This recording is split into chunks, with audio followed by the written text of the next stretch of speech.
अच्छा बेटा, आज हम पढ़ते हैं डिफरेंशिएशन का जो दूसरा टॉपिक है। बेसिक डिफरेंशिएशन हम पढ़ चुके हैं। अब हम आ रहे हैं दूसरे टॉपिक के ऊपर। वो है प्रोडक्ट रूल और कोशन रूल।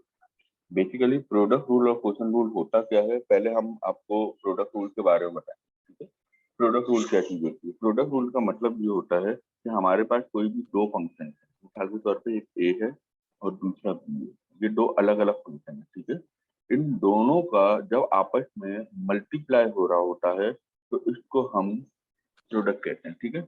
लेकिन जब इस मल्टीप्लीकेशन की फॉर्म का डेरिवेटिव लेंगे, डी ओवर डी एक्स का और ए इंटू बी का। ठीक है। तो ये हमने इसका प्रोडक्ट निकालने जा रहे हैं इसको। अब ए इंटू बी का जब हम डेरिवेटिव लेंगे तो वो किस तरह लिया जाता है, उसकी एग्जाम्पल है। उसका एक फॉर्मूला है। मिसाल के तौर पे ए इंटू बी की जो मैंने एग्जाम्पल दी है, इसको मैं कन्वर्ट कर देता हूँ यू इंटू बी में। किसमें? यू इंटू बी में। यू इंटू बी लिखा equal to D over D A. अब डी ओवर डी एक्स क्यों है, मैंने आपको पहले ही बताया था, डेट इज द पैरामीटर। ये पैरामीटर होता है U times V. What is U, what is V, मैं आपको वो सब बताता हूँ, इसके लिए परेशान नहीं हो। मैं आपको पहले पूरा फॉर्मूला बता दूं कि प्रोडक्ट रूल का फॉर्मूला है क्या। जब भी दो आपके पास फंक्शन मल्टीप्लाई कर रहे होते हैं और उसका डेरिवेटिव निकालते हैं तो इसका फॉर्मूला क्या होता है? उसका फॉर्मूला होता है U B bar plus B U bar. Okay. या फिर उसको ऑन अदर साइड आप इस तरीके से पढ़ लीजिए कि यू बार का मतलब है डेरिवेटिव। किसका डेरिवेटिव? बी का। डी है, ये आ गया वी प्लस, ये रिपीट लिखा वी अगेन। अब किसका डेरिवेटिव? यू का। पहले हमने वी का लेना है, बाद में हमने यू का लेना है। ओके। या तो फिर आपने पहले यू का ले लो, बाद में वी का ले लो, आपकी मर्जी। ठीक है। ये वाला फॉर्मूला आपको याद होना चाहिए, प्रोडक्ट रूल। ठीक है। अब आता है सवाल कि what is U, what is V. जब भी मैं प्रोडक्ट रूल की बात करूंगा तो आपके पास ये फॉर्मूला माइंड में होना चाहिए। मैं बार बार कह रहा हूँ, ये फॉर्मूला माइंड में होना चाहिए, यू डॉट। ठीक है। इसको मैं एक मार्क कर दूं ताकि आपको पता हो कि ये फॉर्मूला इंपॉर्टेंट है। ठीक है। प्रोडक्ट रूल के लिए ये है प्रोडक्ट रूल का फॉर्मूला। ठीक है। अब जब मैं u और v लेना है, अब u और v कौन कौन से फंक्शन है? मिसाल के तौर पे हमने यहाँ पे एक सवाल दिया। आपके पास एक सवाल बनाते हैं यहाँ पे, x equal to x multiply sine x। ठीक है। ये मेरे पास एक सवाल आ गया, x साइन x। अब what is x, what is sine x।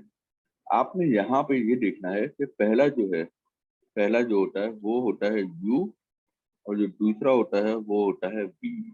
ठीक है। आप बोलेंगे कि अगर मैंने पहले साइन साइन एक्स को यू ले लिया, एक्स को वी ले लिया, तो कोई मसला नहीं, आपके ऊपर है। आप किसी को भी यू ले लें, आप किसी को भी वी कंसीडर करें। ओके। तो ऐसा है कि एक्स मैंने यहाँ लिया यू, साइन लिया वी। अब इसका मुझे कैसे करेंगे, इसका डेरिवेटिव कैसे निकालेंगे, इसका डिफरेंशिएट कैसे निकालेंगे? कल जो हमने किया था वो तो बहुत सिंपल था, बेसिक था। आज हम यहाँ पे एक्स साइन एक्स का जब हम डिफरेंशिएट कर रहे हैं तो हम यहाँ पर एक सवाल है डी ओवर डी एक्स किया, और इसकी ब्रैकेट के अंदर ये सवाल पूरा एक्स साइन है। ठीक है। अब जब एक्स साइन किया तो आपने जल्दी से फॉर्मूला लगाया, U V bar plus B U bar. ठीक है। अकॉर्डिंग टू दिस फॉर्मूला, ये जो फॉर्मूला लग रहा है, ये जो फॉर्मूला है, इस पर हमने अप्लाई किया। यू कौन है? एक्स है। तो एक्स इसकी जगह पर आ जाएगा। ठीक है। यू की जगह पे कौन आ गया? एक्स आ गया। फिर डी अपॉन डी एक्स आ गया। डी अपॉन डी एक्स क्यों आ रहा है? क्योंकि बी के ऊपर बार लगा हुआ है। बार शो कर रहा होता है डेरिवेटिव। अब डेरिवेटिव किसका? जिसके ऊपर बार है। मिसाल के तौर पर यहाँ बी के ऊपर बार है ना, तो बी का डेरिवेटिव ले रहे हैं। अब बी यहाँ कौन है? Sine X. Sine X B है। ओके। यहाँ पे लिखा हुआ है मैंने ना, वी ये वी है, ये यू है। ओके। प्लस प्लस ये आ गया, ये आ गया वी। अब what is V? V again sine, लेकिन इससे पहले इसका पैरामीटर नहीं आएगा। क्यों? क्योंकि बार सिर्फ यू के ऊपर लिखा हुआ है, वी के ऊपर नहीं। ठीक है। तो repeat it again, D over D x. X की यू की जगह पर वैल्यू आ जाएगी। वैल्यू क्या आ रही है? वैल्यू आ रही है एक्स। ओके। तो हेयर मैंने अगेन एक्स का एक्स लिया। अब D over D x sine X. Sine x का मैंने आपको डेरिवेटिव बताया था कि साइन एक्स का डेरिवेटिव होता है कॉस, जो आपको याद होना चाहिए, ठीक है, कॉस प्लस साइन ये ऐसी रहेगा, ठीक है, और एक्स का डेरिवेटिव होता है 1, जो मल्टीप्लाई कर रहा है, ठीक है। हमारा आंसर आ गया है, ये x cos x plus sine x, ये हमारा आंसर हो गया, ठीक है। जब भी किसी दो फंक्शन, ये हमारे पास दो फंक्शन है, ये आपस में मल्टीप्लाई कर रहे होते हैं, तो आपने आंखें बंद करके डिसाइड कर लेना है कि इसका डेरिवेटिव एक ही तरीके से निकलता है, वो है प्रोडक्ट रूल, ठीक है, वो है प्रोडक्ट रूल। प्रोडक्ट रूल कौन सा है, ये वाला PR, ठीक है, ये प्रोडक्ट रूल है। According to this product rule आपने पहला आपने यू कंसीडर किया, दूसरा आपने वी कंसीडर किया। जब यू और वी कंसीडर करने के बाद फॉर्मूला अप्लाई किया और इसको सिंप्लीफाई किया। ओके, ठीक है, आगे बढ़ते हैं। अब हम क्या करते हैं, इसी तरीके से एक और सवाल इसको ले लेते हैं ताकि आपको और क्लियर हो जाए। मिसाल के तौर पे एक सवाल दे रहा हूँ आपको, e की पावर x और ln x, ठीक है। अब यहाँ पे भी दो फंक्शन आ गए। अब दो फंक्शन से मुराद क्या है, पहला क्या होगा u, दूसरा क्या होगा v, ठीक है। फिर रिपीट करते हैं d अपॉन डी एक्स, किया सवाल पैरामीटर के अंडर रखेंगे e की पावर x और ln x, ठीक है। अब इसको करते हैं according to the formula, formula लगाते हैं पहले। फॉर्मूला क्या है, U V bar plus V U bar. जब आप शुरू में कर रहे होंगे तो फॉर्मूला लगाना पड़ेगा ताकि आपको याद रहे। अगर आपको प्रैक्टिस हो जाएगी उसके बाद फॉर्मूला लगाने की जरूरत नहीं, डायरेक्ट अप्लाई कर, ठीक है। तो ई की पावर एक्स, यू कौन है, ई एक्स है, मैंने ई एक्स लिख दिया। फिर डी अपॉन डी एक्स लिखा, डी अपॉन डी एक्स के बाद क्या आ रहा है, वी बार, वी की वैल्यू क्या होगी ln x प्लस वी का आ रहा है, वी यहाँ पर आ रहा है ln x। अगेन पहले हमने पैरामीटर के साथ लिखा है, that is D over D x के साथ ln x आ रहा है, यहाँ पे ln x पहले आ रहा है, ओके। फिर यू बार मतलब डी ओवर डी एक्स, फिर बी यू बार, यू की वैल्यू क्या आ रही है, ई की पावर एक्स, ओके।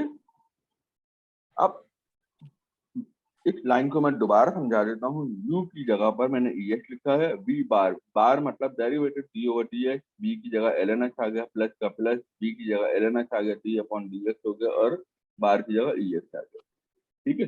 ex मैंने h ही लिखा, ln x का डेरिवेटिव आता है 1 upon x, okay, plus ln x again, और ex का डेरिवेटिव वो ही रहेगा, ठीक है। ये हमारा आंसर आ गया है। लेकिन अगर मैं चाहूं तो ऐसे भी लिख सकता हूँ, ई एक्स बन जाए e x upon x plus ln x, ठीक है। इसकी जगह पर एक स्टेप और बचा है, ये वाला ई एक्स और ये वाला ई एक्स कॉमन ले लीजिए। कॉमन ले लें तो ये जो मैंने प्रीवियस स्टेप लिखा है इसकी जरूरत नहीं है, ठीक है। ये भी मैं बता दूं आपको कि इसमें जरूरत नहीं है, आप यहाँ से डायरेक्ट आप इस स्टेप पे भी आ सकते हैं। तो ये ई एक्स मैंने कॉमन ले लिया, इधर आ गया 1 over x plus ln x, ये हमारा आंसर होगा, ठीक है। आपको प्रोडक्ट रूल में बस ये बात ध्यान में रखनी है कि दो नंबर आपस में मल्टीप्लाई कर रहे हैं। जब भी मल्टीप्लाई करेंगे तो आपका फॉर्मूला याद होना चाहिए, U V bar plus V U bar. और यू कौन होता है, पहला नंबर, वी कौन होता है, दूसरा नंबर। वी के ऊपर बार लगा हुआ है, बार मतलब डेरिवेटिव किया, डेरिवेटिव ln x किया, प्लस फिर वी के सिंपल है ln x, D upon D x है, और बार ई एक्स का आ गया। सिंप्लीफाई आराम से आपने इसकी डेरिवेटिव ली, ई एक्स सिमिलर था वो एज इट इज कॉपी किया, ln x का 1 अपॉन एक्स हो गया, प्लस का प्लस हो गया, ln x ln x, और एक्सपोनेंशियल का जो डेरिवेटिव होता है वो रिमेन सेम रहता है, ठीक है। तो ई एक्स अपॉन 1, यहाँ के बाद आप चाहो, यहाँ के बाद इसके बाद आप डायरेक्ट इधर आ सकते हो। तो ई एक्स कॉमन लेके मैंने यहाँ लिखा ई एक्स 1 अपॉन एक्स, ये लिखा, प्लस का plus ln x ln x, ठीक है बेटा। ये हमने प्रोडक्ट रूल के सवाल किए, ठीक है। प्रोडक्ट रूल के सवाल आपने घर पे बैठ के जो प्रैक्टिस करनी है, इनके सवाल मैं यहाँ पे कुछ लिख देता हूँ। कॉस है ln है, ठीक है। फिर है ई है और एक्स, ठीक है। फिर है साइन है, फिर है कॉस है, ठीक है। ये तीन सवाल आपने घर पे बैठ के किए, ओके। जो भी सवाल है होप तो आपको समझ में आ गया होगा। अगर कोई कंफ्यूजन हो तो आप मुझसे पूछ सकते हैं, ठीक है।